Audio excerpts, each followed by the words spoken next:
down the corner. I'm Carmen Cooper, by the way. You can find me at carmencooperyoga.com. Let's ease into downward facing dog. Grab your mat and we're going to do balasana or child's pose. That's going to be our home base. If you get tired at any time, come to pose of a child and take a break. You can extend your arms out in front or turn them back on either side of your body. If you don't like the arms alongside your body, you can stack one fist on top of the other and prop your forehead up. That's my favorite for pose of a child, to prop my forehead up.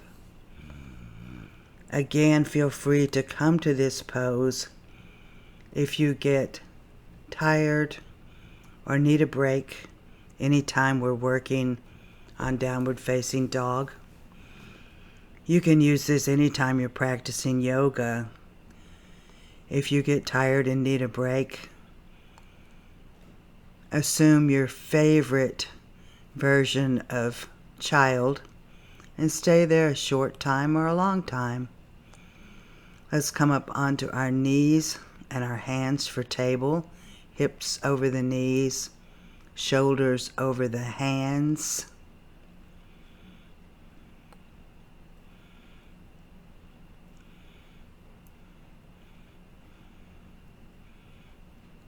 You can go a whole lot of places from table.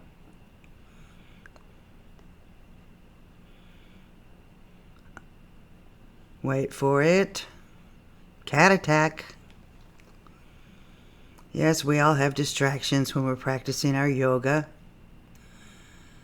Let me show you my easiest version using a wall.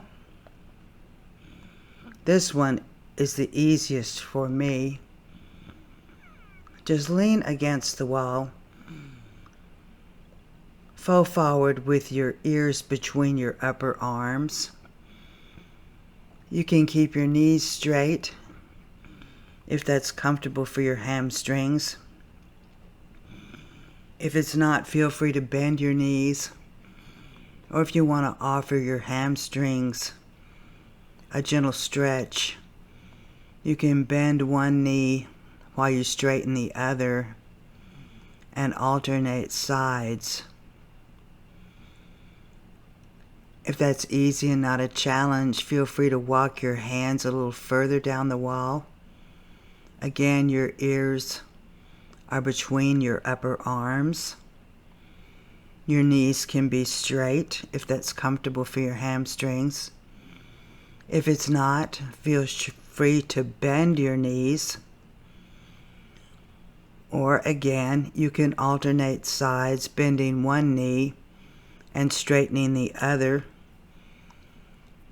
giving your hamstrings some gentle encouragement to stretch out. Step forward, you're safely out. Let me grab a chair. Place your chair against a wall so that it won't move around. Place your hands on the seat of the chair and fold forward. Again, your ears are between your upper arms. Your knees can be bent or straight, or bend one knee while you straighten the other, alternating sides if you want to stretch out the hamstrings, or bend them, keep them bent, or straighten them and keep them straight. This is your downward facing dog. It's your choice what is comfortable for your hamstrings today. Hold as long as it is comfortable for your body today, then step forward and you're safely out. Back on the mat, in table, once again.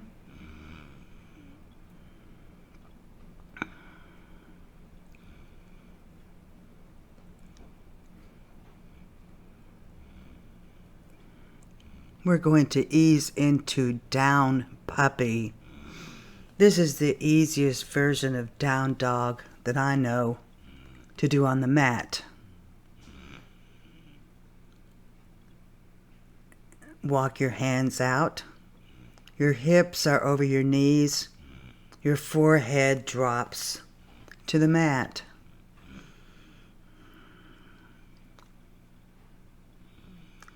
Very easy beginner version of downward facing dog.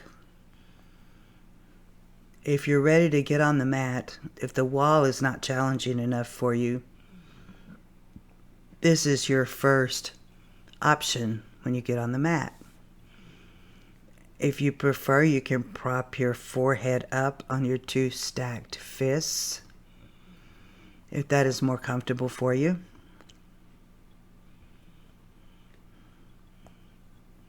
Very relaxing, restorative version of downward facing dog.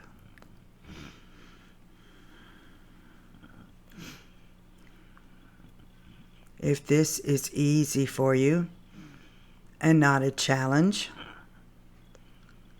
we can take it on in to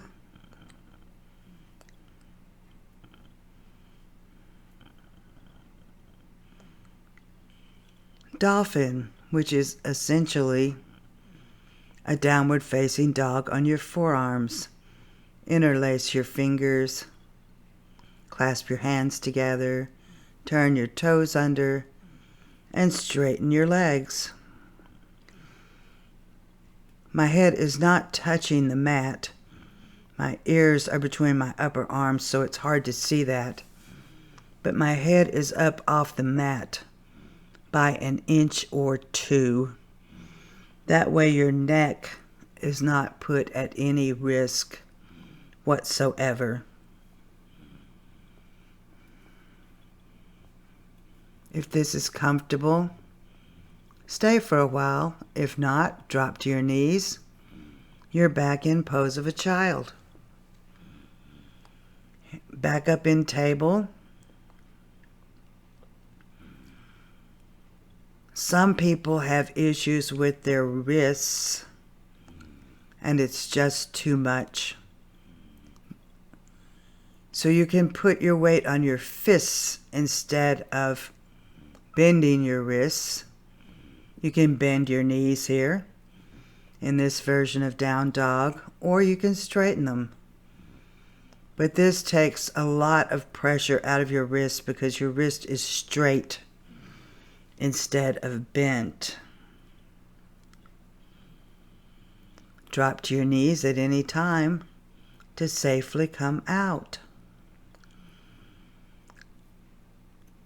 If you want to do the regular downward facing dog, spread your hands on the mat, splay your fingers apart, and press down. Be sure that even the palm of your hand is working. Turn your toes under and push back.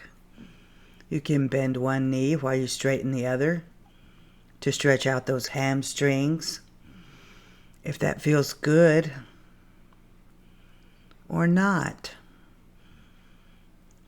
If it's uncomfortable anywhere, again, drop to your knees at any time and drop back down into balasana or pose of a child.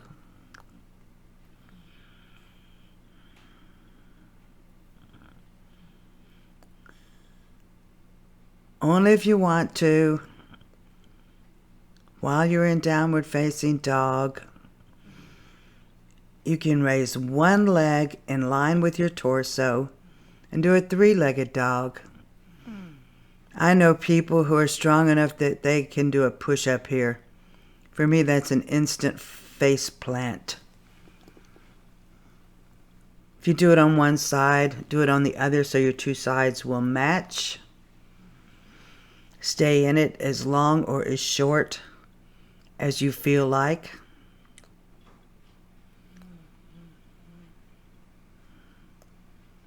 Drop to your knees when you come out.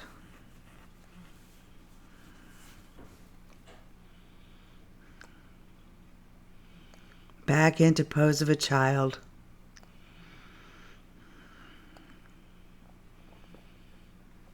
If you spend some time, if you put some effort and some time into your downward facing dog,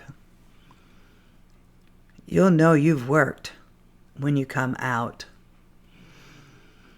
Ideally, when you're in downward facing dog, you'd like to have equal weight on your hands and your feet.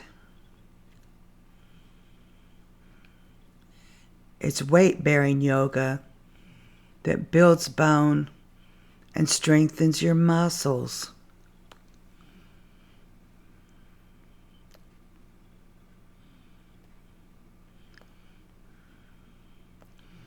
I hope you enjoyed playing with downward facing dog with me today. You can find me at carmencooperyoga.com. Hit like and subscribe. Namaste.